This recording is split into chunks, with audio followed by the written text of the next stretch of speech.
Shalom Bapak Ibu Saudara, kita bersyukur kepada Tuhan yang memelihara hidup kita sampai hari ini. Bapak Ibu Saudara, mari kita berdoa sebelum kita membaca firman Tuhan. Ya Tuhan, kami bersyukur kepadamu untuk segala sesuatu yang Tuhan kerjakan di dalam hidup kami sampai hari ini. Terima kasih Tuhan, Kau terus setia memelihara kehidupan kami. Kami bersyukur Tuhan terus bekerja, baik itu di hal-hal yang menyenangkan maupun hal-hal yang tidak menyenangkan. Tuhan, saat ini kami menyediakan waktu khusus untuk membaca dan merenungkan firman Tuhan. Berbicaralah kepada kami ya Tuhan, sebab kami siap untuk mendengarkan suara Tuhan. Di dalam nama Tuhan Yesus kami berdoa. Amin.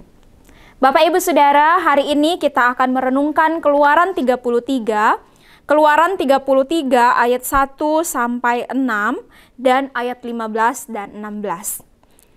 Keluaran 33 ayat 1 sampai 6 dan ayat 15 sampai 16. Bapak Ibu, saya hanya akan membaca ayat yang kedua dan ayat yang ke-15 saja.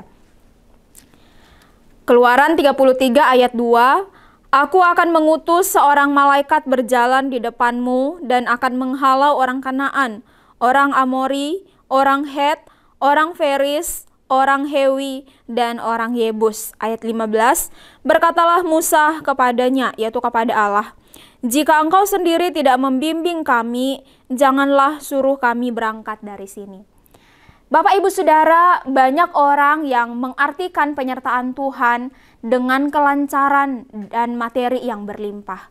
Sehingga kadang orang menyimpulkan bahwa mereka yang menghadapi masalah, pergumulan hidup, sakit, atau kemiskinan, berarti mereka tidak disertai oleh Tuhan. Benarkah demikian? Bapak Ibu, ternyata penyertaan Tuhan tidak selalu identik dengan kelancaran ataupun kelimpahan materi. Penyertaan Tuhan adalah sesuatu yang jauh lebih dari hal-hal itu. Bapak Ibu Saudara, penyertaan Tuhan mengacu pada kesediaan Tuhan untuk berjalan bersama dengan kita. Ayat dari Keluaran 33 ini menyatakan Tuhan menjanjikan keberhasilan bagi Musa dan bangsa Israel.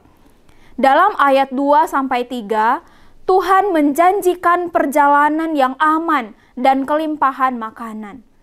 Tetapi meskipun demikian, Musa tetap tidak mau melanjutkan perjalanan sekalipun Tuhan berjanji untuk mencukupkan. Mengapa? Karena Tuhan tidak bersedia berjalan bersama dengan mereka. Bapak Ibu Saudara, penyertaan Allah atau kesetiaan Allah berjalan bersama kita adalah anugerah yang menyatakan bahwa Tuhan berkenan atas hidup kita. Dan bagi Musa, kesediaan Tuhan untuk berjalan bersama dengannya, bahkan dengan segenap bangsa Israel, itu adalah jauh lebih penting dari semua kesuksesan, kelancaran yang Tuhan janjikan. Bapak Ibu Saudara, Musa tidak puas, bahkan bertekad tidak akan berangkat jika bukan Tuhan sendiri yang menyertainya. Musa ingin mengenal Tuhan dalam seluruh hidupnya, menikmati relasi dengan Tuhan dan tuntunan Tuhan, itulah yang Musa rindukan. Bapak Ibu Saudara, kerinduan ini memberikan Musa kepekaan terhadap kehendak dan perkenanan Tuhan. Nah Bapak Ibu Saudara, bagaimana Musa bisa memperolehnya? Melalui kesediaannya untuk menempatkan Tuhan sebagai Allah atas hidupnya, merendahkan diri serta sungguh-sungguh mencintai dan menikmati Tuhan. Bapak Ibu Saudara, tahun 2023 hampir kita lewati. Seakan kita terus dibawa memasuki sebuah situasi yang tidak bisa diprediksi. Dengan adanya berbagai macam ketidakpastian di depan, kita seolah dibuat was-was, sehingga tidak bisa dengan tenang merancang apapun untuk masa depan kita. Meskipun demikian Bapak Ibu Saudara, marilah kita mengambil sikap seperti Musa, yaitu merindukan Tuhan, berjalan bersama dengan kita, sehingga di tengah semua ketidakpastian, kita tetap teguh dan yakin akan pimpinan dan perkenanan Tuhan. Mari kita berdoa. Tuhan, di dalam semua ketidakpastian hidup, di dalam setiap situasi hidup yang terus berubah-ubah, Ajarlah kami untuk terus mencari perkenanan Tuhan.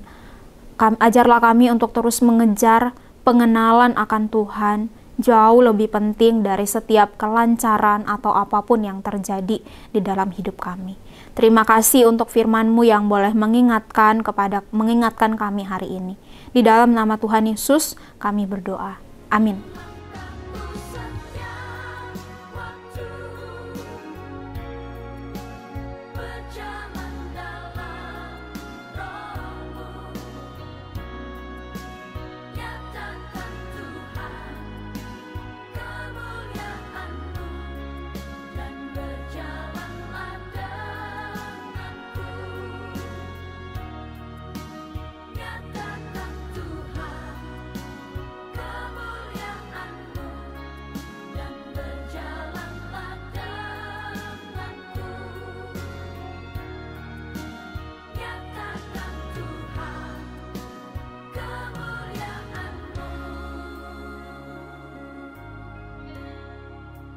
Berjalan